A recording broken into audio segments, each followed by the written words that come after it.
দুপুর বেলা মায়ের হাতের রান্না করা ভাত খাইয়া মুসলমানের বাচ্চা এই নাফরমান সেই যে 2টা বাজে বাইরেছে, রাত 11টা বাজে ঘরে ফিরছে, আবার ভাত খাইয়া ঘুমায় গেছে।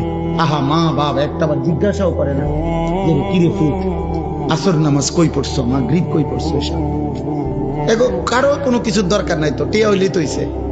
টেনশন শুধু একটাই, বিদেশ যাইব নি, টাকা কামাই করবো, পয়সা দরকার, পয়সা। তার নামাজ দিয়ে তে বুঝুক আমার টাকার দরকার।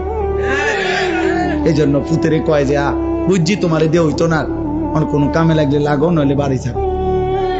টাকা দিলে লাইনে আছে, টাকা না দিলে বেলাইনে আছে। সন্তান বুঝা গেল, আপনার সন্তান আপনার টাকা উপার্জনের মেশিন বানাইছেন।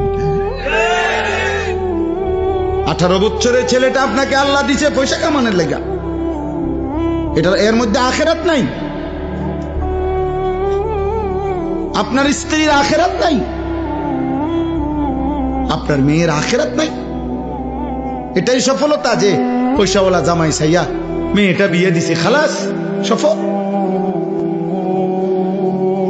আল্লাহ আমাদেরকে বুঝ দান করেন।